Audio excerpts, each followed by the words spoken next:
pues agradezco por un lado ser la última en las ponencias de esta mañana, porque vais a tener muchas reminiscencias, muchas alusiones, ya se han dicho, sobre todo en la ponencia de Monseñor Carballo. Vamos en la línea, menos mal. Y al mismo tiempo, bueno, pues vamos a ver cómo lo hago para mantener despierto el auditorio, ¿vale? Porque ahora ya la última, las horas ya con un poquito de apetito, de hambre, de cansancio, en fin, vamos allá. Intentaremos no largarnos en exceso. Bueno, pues nada, 2000 años de historia de cristianismo, ¿vale? Tiempo ya que tenemos, y sin embargo estamos en un escenario muy similar al que se dio en los orígenes del cristianismo. El proceso de secularización que vive nuestra cultura, sobre todo en Occidente, está relegando la fe al ámbito privado, a los templos y a las conciencias individuales.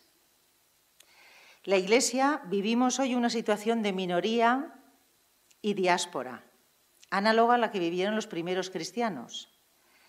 Atrás ha quedado ya la concepción sacral del mundo y la sociedad cristiana, lo que se denominaba el régimen de cristiandad, y se ha impuesto definitivamente la secularidad. Secularidad entendida como que Dios no es necesario para explicar el mundo, ni para ser feliz. La gente vive y vive bien sin necesidad de Dios. Esta realidad que nos ha venido impuesta a través de los avatares de la historia y que a primera vista pudiera parecer como algo que los cristianos tenemos que combatir, que podemos sentir como una realidad amenazante, mala, es paradójicamente nuestra cuna, la que nos ha visto nacer a los institutos seculares. Digo más, la que ha provocado nuestro nacimiento. Ninguno de nuestros fundadores y fundadoras, ante los desafíos de la modernidad, reaccionaron condenando el mundo, ni huyendo de él, ni conformándose al mismo, sino que, urgidos por el amor, salieron a los caminos a curar las heridas de la gente, a anunciar el Evangelio de Jesucristo, cada cual como el Espíritu le inspiró. De ese ver la realidad, dejarse afectar por ella y contemplarla a la luz de la palabra, surgieron nuestros institutos como respuesta audaz, valiente y profética de la Iglesia a los desafíos de la sociedad de finales del siglo XIX y, sobre todo, la primera mitad del siglo XX.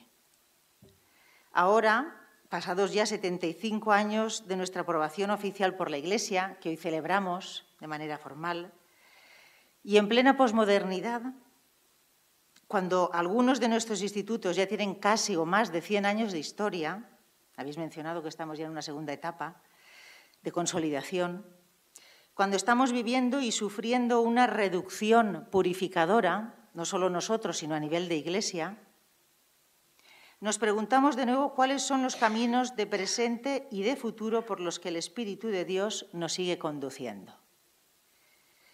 Dicho de otro modo, ¿cómo seguir viviendo nuestra vocación, la secularidad consagrada, nuestra identidad en fidelidad a lo que Dios quiere en este momento de la historia? El Papa Francisco, en la carta a la presidenta de Chemis, con motivo del 75 aniversario de la Provida Mater Ecclesia, nos invita a los institutos seculares a que invoquemos al Espíritu Santo para que renueve en cada una y en cada uno de nosotros la fuerza creativa y profética que nos caracterizó en los orígenes. Voy a apoyarme en esta carta del Santo Padre, me va a servir de hilo conductor, para compartiros mi reflexión y mis vivencias sobre estas cuestiones, ¿vale? Y lo he planteado a modo de retos. Todo va de retos hoy. Vivir una santa secularidad. El primer reto.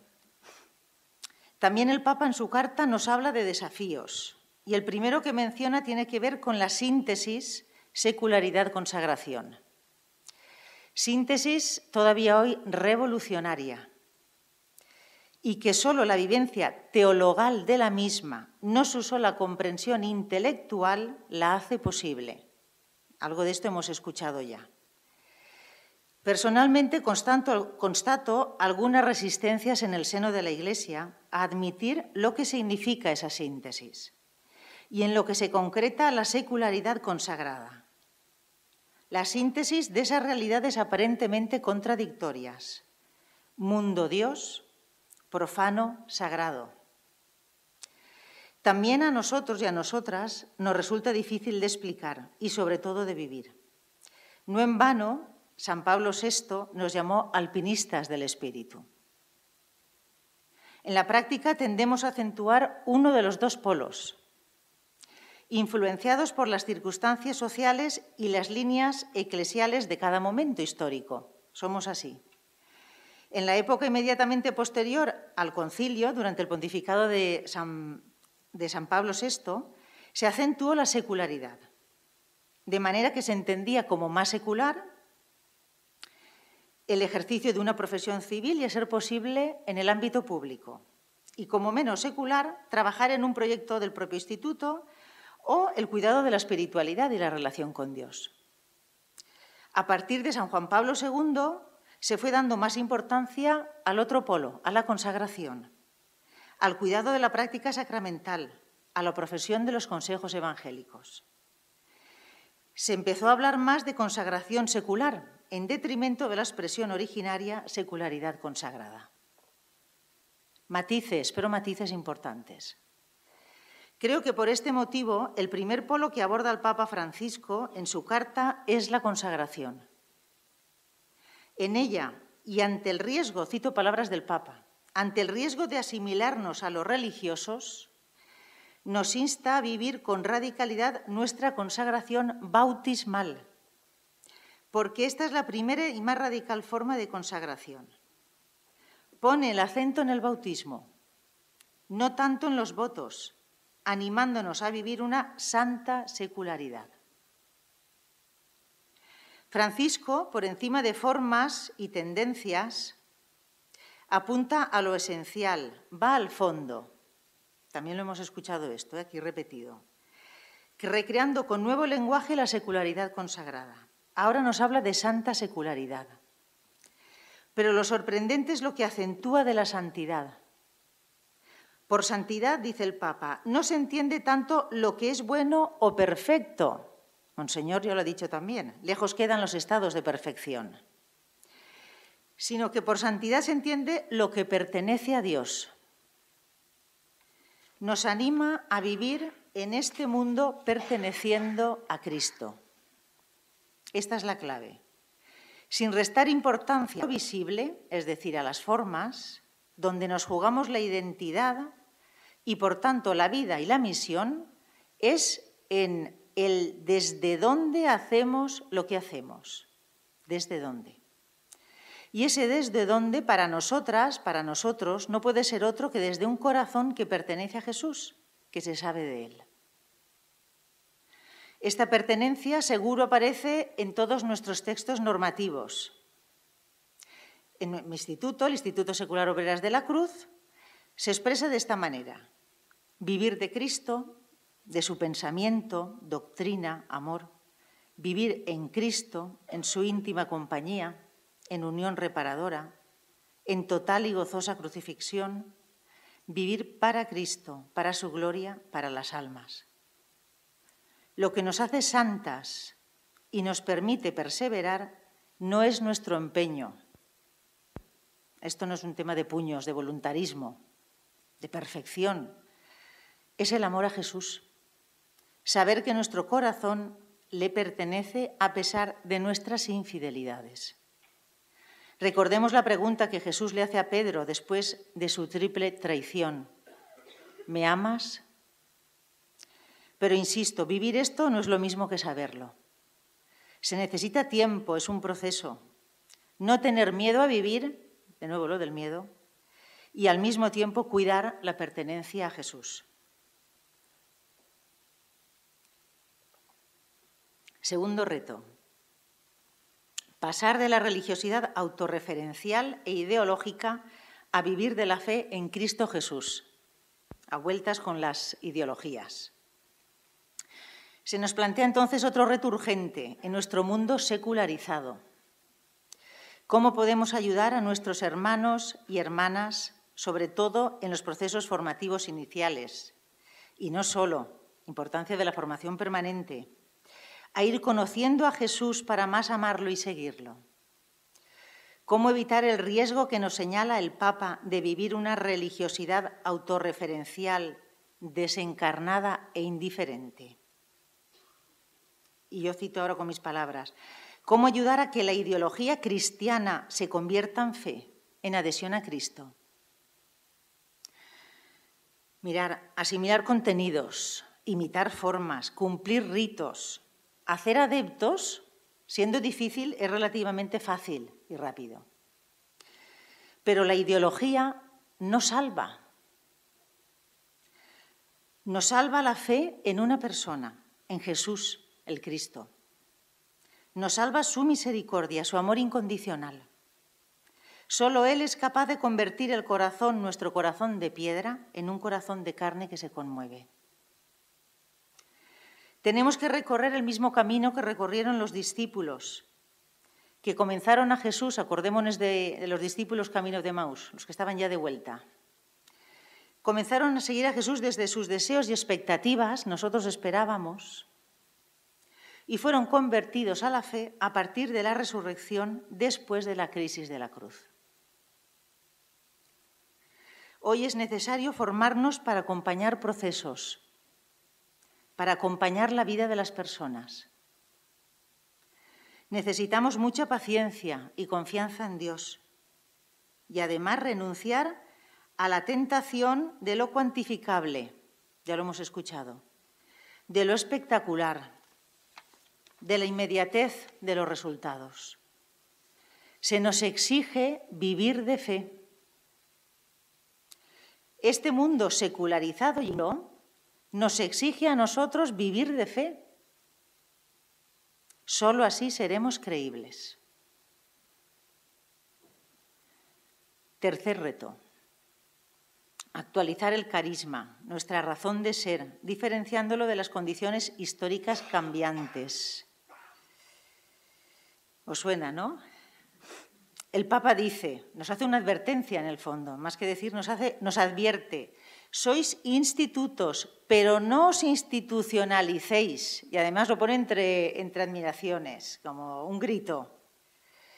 Esta advertencia no es menor, no es baladí, y por algo la hace. Cuidado.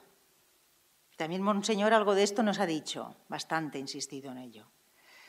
Considero que a estas alturas de nuestra vida institucional tenemos que armarnos de valor y con el auxilio del Espíritu Santo revisar nuestras estructuras, presencias, formas de funcionar, para ver si han perdido la flexibilidad y capacidad de adaptación que nos caracteriza a los institutos seculares. La estructura está al servicio y en función de la misión. No podemos caer en la trampa de dedicarnos a mantener sin discernimiento alguno lo que hay, lo que hace años que se hace. Esta no es razón que legitime continuar haciendo lo mismo. No podemos perder de vista nuestra razón de ser. ¿Para qué fuimos alumbrados por el Espíritu Santo? ¿Cuál es nuestro don propio, único, que se nos llama a aportar como institutos seculares en la Iglesia y en el mundo? Don que en cada época histórica, si está vivo, se actualiza y se encarna en formas distintas, las más apropiadas para ese momento o esa cultura. Menudo reto. Cuarto reto. ¿Cómo vamos? Pero no empachar tampoco, que tengamos hambre después de... Profundizar en el modo evangélico de nuestra presencia en la Iglesia y en el mundo. Siguiendo el hilo de la carta del Papa Francisco, pasamos a abordar el otro polo de la fórmula, la secularidad. Nos dice Francisco que es nuestro rasgo distintivo y que la secularidad indica el modo evangélico preciso de estar en la Iglesia y en el mundo, como semilla, como levadura. Imágenes que nos resultan muy familiares y que el Papa retoma para expresar que nuestro lugar está en lo escondido de las realidades temporales. Con la parábola de la semilla, Jesús nos está enseñando el poder contenido en las realidades pequeñas y frágiles, la minoridad que decía Monseñor. Realidades pequeñas y frágiles que somos cada una y cada uno de nosotros y nuestros institutos. Frente a nuestra lógica humana que busca lo grande y lo fuerte, nuestra tendencia natural es ser muchos, ser más representativos, estar en cuantos más sitios mejor, en puestos de relevancia social. Es nuestra tendencia natural humana. La lógica y los valores del Evangelio van por otro lado. Y es que con frecuencia confundimos la eficacia del reino con la influencia social y el poder institucional. Tenemos que liberarnos de la necesidad de controlar la obra de Dios, especialmente cuando la intentamos medir por su influencia constatable. No nos desgastemos queriendo ser más grandes, más numerosos, llegar a más sitios. La necesidad es mucha, pero cuidado, esto puede ser una trampa. Centremos nuestro esfuerzo en buscar y cumplir lo que Dios quiere y lo demás se nos dará por añadidura. En este tiempo de reducción pongamos aquí especial vigilancia. No se nos cuele, como dice San Ignacio, el mal bajo especie de bien. Con la imagen de la pizca de levadura que hace fermentar toda la masa, también se nos habla de desproporción. Pero en esta imagen quiero resaltar otro aspecto que sabemos nuclear en nuestra vocación: el primado de la vida cotidiana, de la vida ordinaria, si queréis, porque es el lugar propio donde vivimos nuestra vocación, la masa que tenemos que fermentar. También lo recogerán todas las constituciones de nuestros institutos. Las nuestras hablan, por ejemplo, de vivir como María, la actitud humilde de Nazaret y de la cruz, preparando oculta, callada, afanosamente los caminos de la gloria de Dios. O también de otra manera, Nazaret ha de ser para la que se prepara para obrera de la cruz como modelo constante. Nazaret, pensemos, 30 años de vida cotidiana de Jesús, 30 años, y 3 o 4 o 5 de vida mal llamada pública, mal llamada privada, pero bueno, nos entendemos. La desproporción es considerable, como uno de tantos. Durante siglos, la práctica de la Iglesia atribuyó escasa relevancia a la vida ordinaria en la santificación cristiana. Sin embargo, es el lugar más propio para nuestra misión, santificar el mundo desde dentro. Pero es algo que nos sigue costando, como que lo cotidiano, que el salir a comprar, que el saludar a la gente por la calle, que los encuentros cotidianos, que el cocinar, que yo qué sé, que las 1000 cosas que hay que hacer en el día a día, llevar una casa, bueno, eso no cuenta.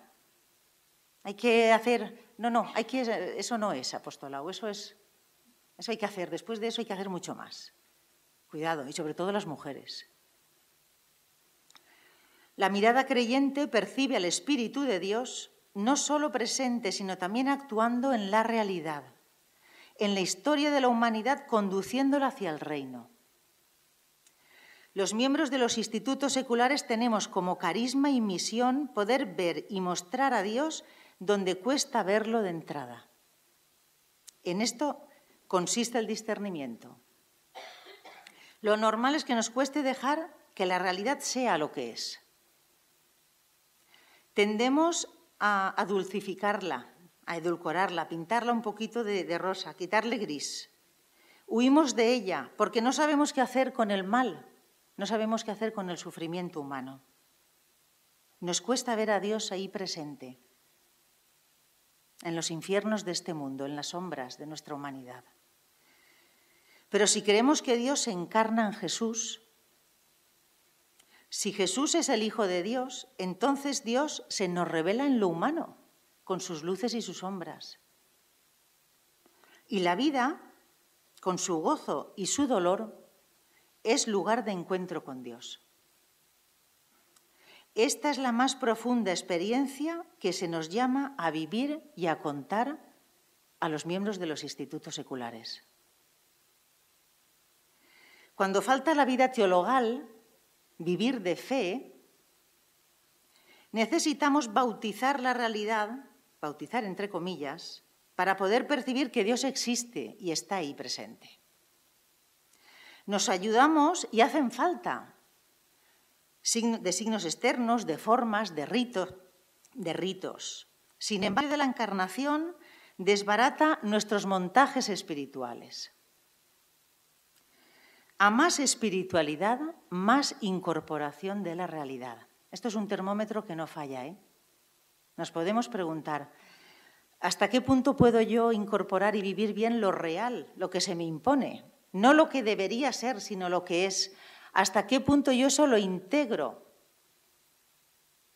No es que me conforme, no es que me case con decir, bueno, pues no es eso. No es eso. Sino lo real, esto es, y es esto. Y cómo vivir y ver a Dios ahí en eso. ¿Hasta qué punto? Y ahí el grado de mi vivencia, la autenticidad de mi relación con Dios se va a medir en esto. La verdadera espiritualidad da capacidad para vivir a fondo lo humano y ahí descubrir la presencia oculta de Dios. No necesitamos razones espirituales para amar al prójimo, porque el prójimo en su propia dignidad humana ya es misterio y presencia de Dios. No necesitamos espiritualizar las tareas que tenemos que realizar, porque en ellas mismas descubrimos a Dios presente. Se nos llama a afirmar con nuestra vida que la realidad a más humana es más divina y a más divina más humana. Y esto nos pone en comunión con todos, creyentes o no creyentes. Es punto de partida del diálogo, del encuentro con nuestro mundo. La realidad a más humana es más divina y a más divina es más humana. Vivir así ha de ser marca de la casa, de nuestra vocación de laicas consagradas. Estamos llamadas y llamados a desvelar y a encontrarnos con Dios en las situaciones más comunes a todos los hombres y mujeres de esta sociedad, en las relaciones con los otros, las relaciones, las que me son gratificantes y gozosas, y las que revelan mi incapacidad para amar. Es decir, pues hasta aquí llego. Ver a Dios en el trabajo y en el tiempo libre, en la fiesta y en el duelo, en los ratos de intimidad con Dios y en el compromiso junto a otros, creyentes o no, en la lucha por el bien común y una mayor justicia social, en los infiernos de este mundo y en la comunión con los diferentes. No hace falta, no tenemos que hacer cosas especiales. No se nos llama a eso. Lo que tenemos es que aprender a mirar la realidad a distintos niveles para ver lo que aparece a primera vista y lo que se desarrolla misteriosamente en lo oculto. Esto nos convierte en mujeres y hombres de esperanza. Algo de esto también ha dicho Monseñor. Vamos con el quinto reto, ya quedan pocos. ¿Vamos bien? Hacer presente el mundo en la Iglesia. También, repito. Siguiendo con la carta, el Papa nos propone un reto más. Originariamente elegisteis salir de las sacristías, dice él, en su lenguaje que es pues un lenguaje cotidiano, normal, familiar. Elegisteis salir de las sacristías para traer a Jesús al mundo. Hoy el movimiento de salida debe completarse con el compromiso de hacer presente el mundo en la Iglesia. Muchas preguntas, fijaros, existenciales, dice el Papa, llegaron tarde a los escritorios de los obispos y teólogos. O sea, la imaginación del Papa. Sois antenas dispuestas a... Mira, ahí está el logo. Como antenas dispuestas a captar los gemidos de novedad suscitados por el Espíritu Santo. El Papa Francisco vuelve a pedirnos a los institutos seculares que hagamos presente el mundo en la Iglesia. Que seamos portavoces, parafraseando a la Gaudium et Spes, de sus alegrías y esperanzas, de sus sufrimientos y de sus luchas, de sus búsquedas y de sus preocupaciones. Es misión nuestra contar la realidad que vive la gente a los sacerdotes y a los obispos, pero con ser importante no es suficiente. Nuestra profecía consiste en captar en esas realidades que vive la gente los gemidos de novedad suscitados por el Espíritu Santo. Estos gemidos de novedad son los que el Concilio Vaticano II denominó signos de los tiempos. Uno de ellos, que no puedo dejar de mencionar por su importancia creciente, es la necesidad del reconocimiento real y efectivo de la mujer dentro de la Iglesia. Seguir manteniendo esquemas patriarcales heredados significa cerrarnos al diálogo con la cultura actual y es ceguera para discernir los signos de los tiempos. Promover la dignidad de la mujer es ser fieles a la praxis de Jesús y de las primeras comunidades cristianas y de nuestras fundadoras y fundadores, sino como estamos aquí, nosotras y nosotros, minoría.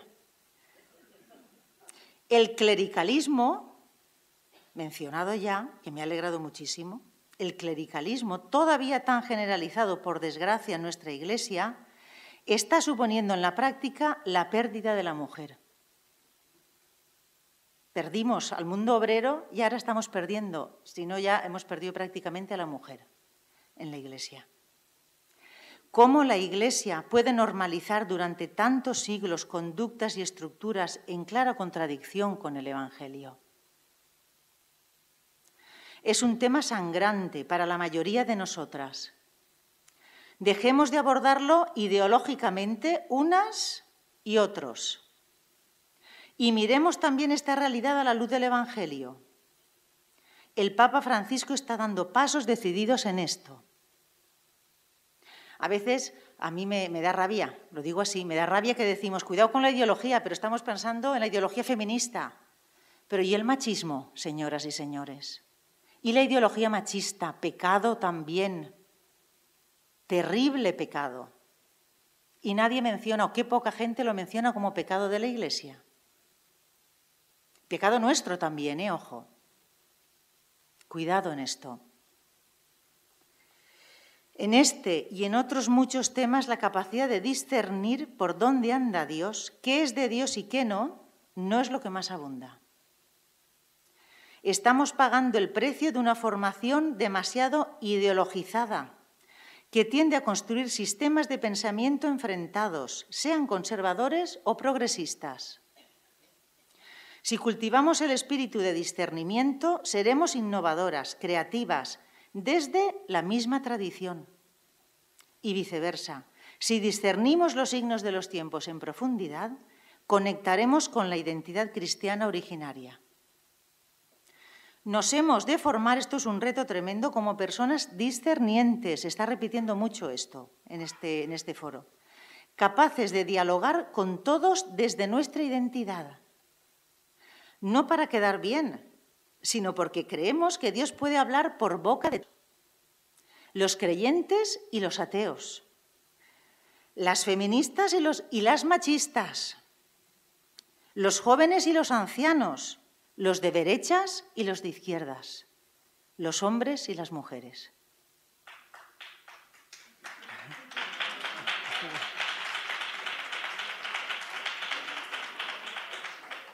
Es el caminar juntos, la sinodalidad del Papa Francisco. Es este nuevo paso el que el Papa nos invita a dar un retazo del momento presente. Sexto reto, revelar con nuestra vida, más que con palabras, el amor del Padre, el querigma. Finalizando la carta, el Papa nos exhorta a revelar con nuestra vida, más que con palabras, el amor del Padre, manifestarlo cada día por los caminos del mundo. E insiste el Papa, no es tiempo de discursos persuasivos y convincentes, es tiempo de testimonio. Aquí se expresa la aportación más propia de Francisco, volver al Evangelio, encarnarse en la historia y en el mundo, sumergirse en las situaciones concretas. Y él mismo especifica las actitudes que hay que cultivar para ello. Nos dice, favorecer las relaciones fraternas para hacer posible la comunión. cuidar la cercanía con las personas, no situarnos por encima, sino de igual a igual. Vivir a fondo la vida, ponerle ganas. Estoy repitiendo cosas que ya se han dicho de otra manera. Asombrarnos y disfrutar de las pequeñas cosas que la vida nos regala. Hacer bien nuestro trabajo, sea el que sea. En definitiva, anunciar el querigma, el amor de Dios al mundo, a cada persona, para que pueda descubrir el sentido de la vida y así pueda renacer su alegría y su esperanza.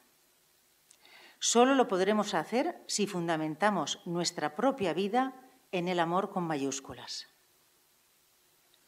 Y por último, el último reto, atraer. Haced fácil el camino de Dios. Para terminar, Francisco nos dice, sed testigos que atraen.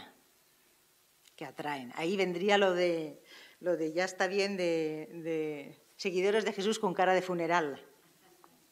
Ser testigos que atraen. Nuestro fundador Vicente Garrido, el fundador de las Obreras de la Cruz, también nos lo dice a las obreras y a todos los que estamos aquí presentes. Con sus palabras, dice él, atraed, haced fácil el camino de Dios, no lo pongamos difícil, haced fácil, que no quiere decir rebajar, no es eso. Haced fácil el camino de Dios, desbrozadlo, quitad impedimentos y obstáculos del camino de la salvación. Buena síntesis de nuestra misión en estos tiempos y siempre. Muchas gracias.